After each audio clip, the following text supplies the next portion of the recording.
નમસ્કાર મિત્રો, સ્વાગત છે આપનું નાની સ્ક્રીનમાં મોટા સમાચારની દુનિયામાં એટલે કે તાતની વાત યુટ્યુબ ચેનલમાં. મિત્રો, આ ચેનલમાં તમને મળશે આજના મુખ્ય સમાચાર, ગુજરાતની તમામ મહત્વપૂર્ણ ઘટનાઓ, રાજકારણ, ક્રાઇમ, સરકારી નિર્ણયો, બિઝનેસ અપડેટ્સ અને સામાજિક મુદ્દાઓ પર સંતુલિત અને સ્પષ્ટ અને સીધી વાત. મિત્રો, મારો એક જ મકસદ છે કે તમને ખોટી અપેક્ષાઓ વિના, ખોટી અપીલ વિના માત્ર સાચી માહિતી આપવી.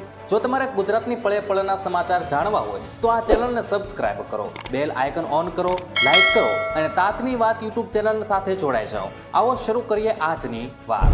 તો મિત્રો, આજના અગત્યના સમાચાર વિશે જાણીએ એ પહેલા આજની હવામાન આગાહી શું કહે છે તેના વિશે મિત્રો વાત કરીએ તો ગુજરાતમાં ચોમાસું ફરી સક્રિય. મિત્રો, ગુજરાતમાં ચોમાસું ફરી એકવાર જોર પકડવા જઈ રહ્યું છે. હવામાન વિભાગે આજે રાજ્યમાં આગામી 3 દિવસ સુધી ભારેથી અતિ ભારે વરસાદની આગાહી કરી છે. અનેક વિસ્તારોમાં ભારે પવન સાથે ધોધમાર વરસાદ વરસી શકે છે. મિત્રો, પરિસ્થિતિને ધ્યાનમાં રાખીને અમદાવાદ સહિત અનેક જિલ્લાઓમાં રેડ એલર્ટ તેમજ સૌરાષ્ટ્રના કેટલાક જિલ્લાઓમાં ઓરેન્જ એલર્ટ જાહેર કરવામાં આવ્યું છે. ત્યાર પછી મિત્રો 3 દિવસ રાજ્યમાં ભારે વરસાદ. મિત્રો, હવામાન વિભાગના અનુમાન મુજબ આજથી રાજ્યના વિવિધ વિસ્તારોમાં વરસાદનું જોર વધશે.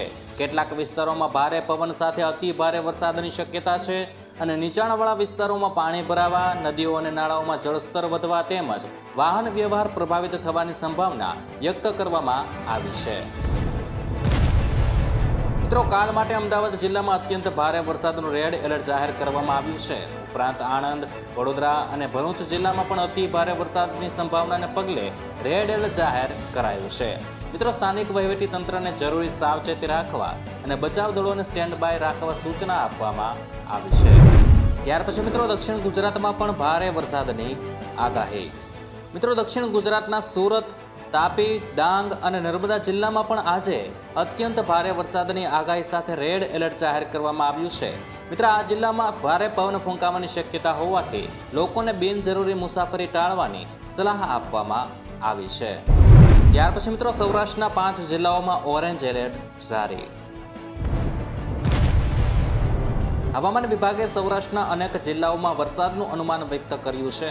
જેમાં સુરેન્દ્રનગર, રાજકોટ, બોટાદ, અમરેલી અને ભાવનગર જિલ્લામાં ભારે વરસાદની આગાહીને પગલે ઓરેન્જ એલર્ટ જાહેર કરવામાં આવ્યું છે. આ વિસ્તારોમાં પણ કેટલાક સ્થળોએ ભારે વરસાદ પડી શકે છે અને સ્થાનિક તંત્રને જરૂરી તકેદારી રાખવા સૂચના પણ આપવામાં આવી. જો કે મિત્રો, ભારે વરસાદની આગાહીને ધ્યાનમાં રાખીને જિલ્લા વહીવટીતંત્ર, મહાનગરપાલિકાઓ, ફાયર વિભાગ, એનડીઆરએફ અને એસડીઆરએફ સહિતની એજન્સીઓને સતર્ક રહેવા સૂચના આપવામાં આવી છે. અને નાગરિકોને હવામાન વિભાગ અને સ્થાનિક તંત્ર દ્વારા જાહેર કરવામાં આવતી સૂચનાઓનું પાલન કરવા, નદી નાળાઓથી દૂર રહેવા તથા ભારે વરસાદ દરમિયાન અનાવશ્યક મુસાફરી ટાળવા અપીલ કરવામાં આવે છે. જો કે મિત્રો ત્યાર પછીના સમાચાર વિશે આગળ વાત કરીએ તો શાળા કોલેજો બંધ, રજા જાહેર.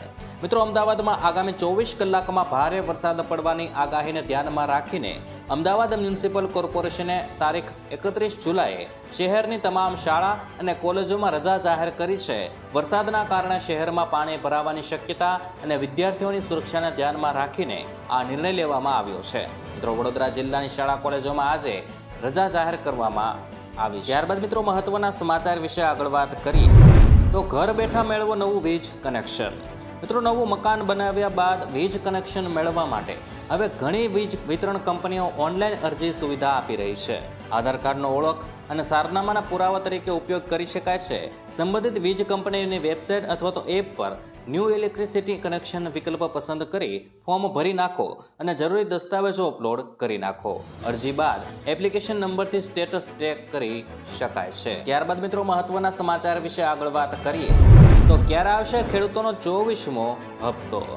મિત્રો, પીએમ કિસાન સન્માન નિધિ યોજના હેઠળ ખેડૂતોને વાર્ષિક 6,000 રૂપિયાની સહાય 3 હપ્તામાં મળે છે.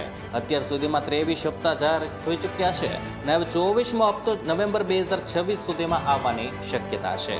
મિત્રો, અગાઉના વર્ષોની પેટર્ન જોતા હપ્તો દિવાળીની આસપાસ એટલે કે નવેમ્બરના પ્રથમ સપ્તાહમાં આવી શકે છે. જો કે કેન્દ્ર સરકારે હજુ સુધી 24મા હપ્તાની કોઈ ચોક્કસ તારીખ સત્તાવાર રીતે જાહેર નથી કરી.